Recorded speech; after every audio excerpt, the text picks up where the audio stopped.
কিরে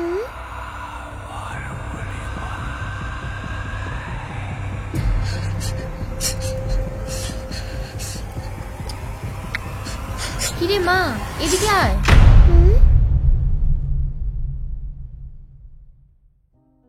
বাবা, ও বাবা, বাবা জানলায় কে গো ওটা?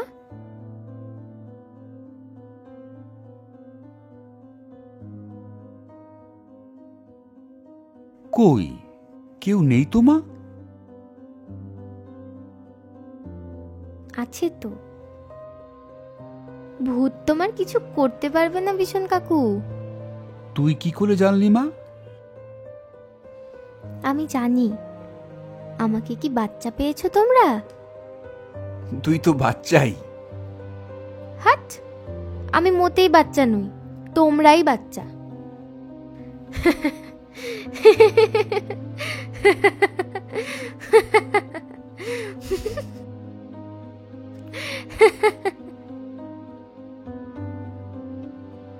এ কি? থাম থাম থাম মা, কি হয়েছে তোর?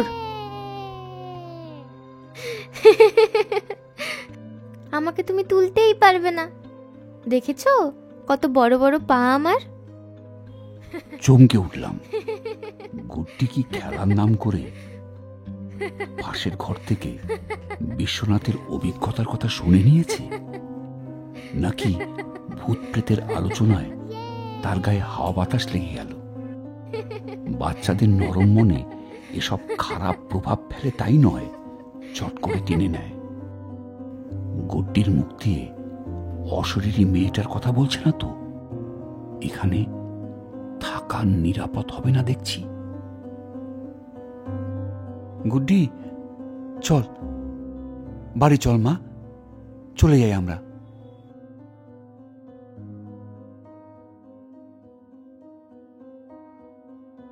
তোমাদের গল্প জানলায় দাঁড়িয়ে সব শুনেছি আমি। হ্যাঁ, কি বলছিস? হ্যাঁ, দেখো বাবা আমাকে বলে বাচ্চা।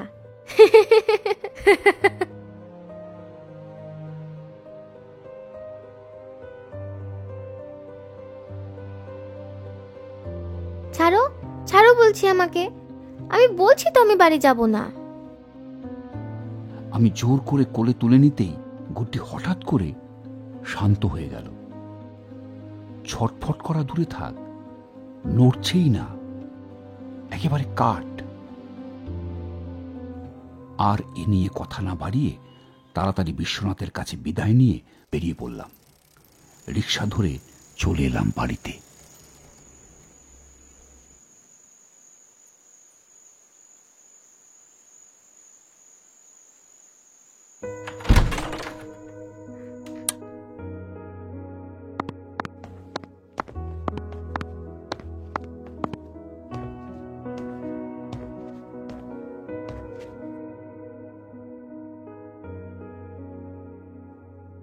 গাড়ি, আমার গাড়ি।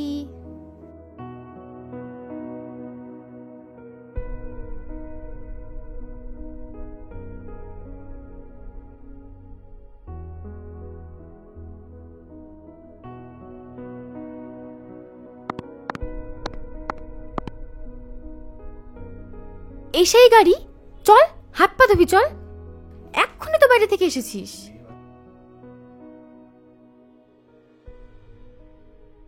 আরে ছাড়ো, খেলতে দাও, অনেকক্ষণ বোর হয়েছে বেচারা। রুক্মিণী কোনো কথা না বাড়িয়ে চিন্তিত মুখে চলে গেল ওয়াশরুমে। দরজাটাও দিল না। বুঝলাম বিশ্বনাথের গল্পের এফেক্ট।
দেখো দেখো তুমি, ওয়াশরুমে একটা মেয়ে।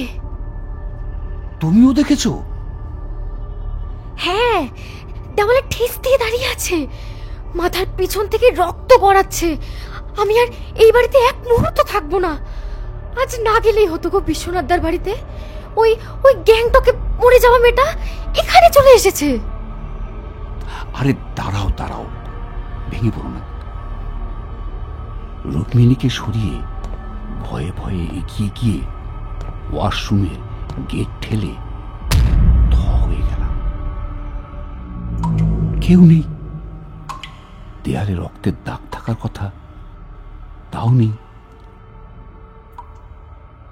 আমি তার চোখের ভুল জানাতেও রুক্মিণী সাহস করল না এসে দেখার। ব্যালকনির দিকে ইমার্জেন্সি ছোট একটা ওয়াশ স্পেস আছে। আমাকে সঙ্গে করে কোনো রকমে হাত পা ধুয়ে কাপড় বদলে ঘরে এসে তাকালো কুট্টির দিকে। ঘরে এত কাণ্ড, খেয়ালই নেই কুট্টির। খেলায় আরো মেতে গেছে, বিভোর হয়ে জোরে জোরে বাসটা চালাচ্ছে। আরে গুড্ডি ওঠ, হাত ব্যথা হয়ে যাবে তো। গুড্ডি উঠল না, ফিরেও তাকালো না। ঘোরের মতো বাস চালিয়েই যাচ্ছে, মুখ চোখ অস্বাভাবিক। ভেবেছিলাম সব ঠিক হয়ে গেছে, হয়নি। বিশ্বনাথের ভয়ঙ্কর অভিজ্ঞতায় ভর করে হোটেলের মেয়েটাই নির্ঘাত রুক্মিণীকে ছেড়ে গুড্ডির ঘাড়ে চেপে বসেছে। গুড্ডি! গুড্ডির গায়ে হাত দিতেই চমকে উঠলাম। গা বরফের মতো ঠান্ডা। আমি মরিয়া হয়ে তার হাত থেকে কেড়ে নিলাম খেলনাটা। সঙ্গে সঙ্গে গুড্ডির ঘোর কেটে গেল। রুক্মিণীকে বললাম তাকে খাইয়ে দিতে। রাতের খাবার কিনেই এনেছিলাম, কিন্তু রুক্মিণী তা গরম করতে করতেই গুড্ডি ঘুমিয়ে পড়ল। অনেক চেষ্টা করা হলো তাকে জাগানোর, খাওয়ানোর, তোলাই গেল না।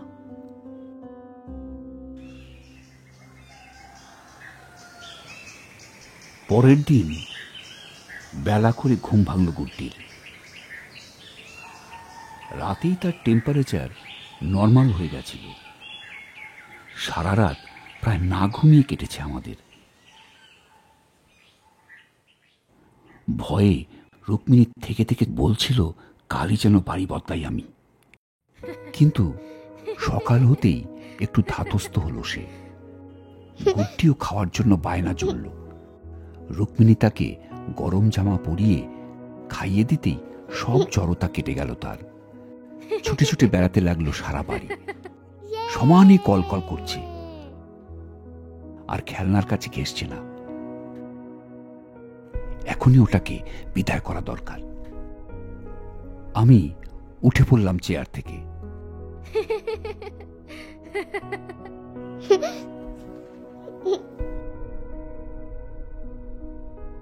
বাবা, কোথায় যাচ্ছ? আমিও যাব। এত ছোট না সোনা, আবার শরীর খারাপ করবে। শরীর খারাপ করবে কেন? আমার তো শরীর খারাপ করেনি বাবা। তাহলে কাল খেলে না কেন? ও তাই বলো? আরে কাল একজন আমাকে ধরতে এসেছিল, তখনই তো কালী ঠাকুর এসে গেল। তার সঙ্গেই তো খেলছিলাম আমি। তুমি বাসটা নিয়ে নিতেই কালী ঠাকুর আমায় বলল, ঘুমিয়ে পড়ো, আমি আছি, কেউ তোমাদের কিচ্ছু করতে পারবে না। তার জন্যই তো ঘুমিয়ে পড়েছিলাম। কালী ঠাকুর?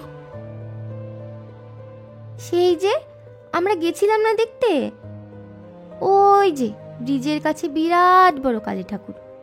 কাল ভীষণ কাকুর বাড়ির জানলায় দাঁড়িয়ে সব শুনছিল সে।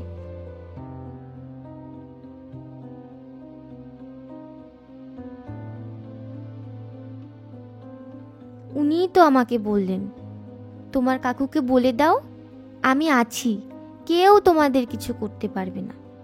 আমি তো সেটাই বলেছিলাম ভীষণ কাকুকে। নিমেষে সব রহস্য পরিষ্কার হয়ে গেল আমার।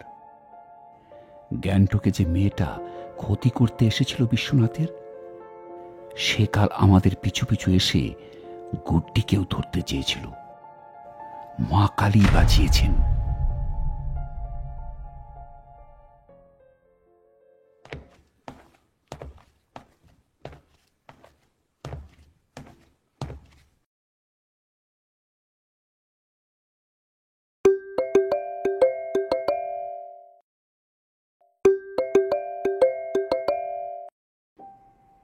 হ্যালো ইন্দ্র, এই তোদের কথাই ভাবছিলাম। একবার চাই খোঁজ নিয়ে আসি গুড্ডির। মোবাইল বন্ধ রাখিস কেন? কেমন আছে গুড্ডি? গুড্ডি ঠিক হয়ে গেছে।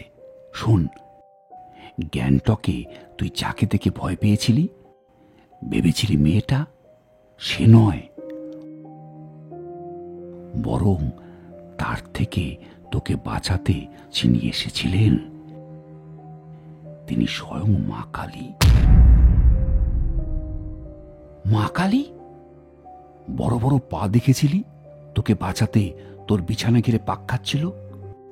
আরে তুই তো তার পরম ভক্ত।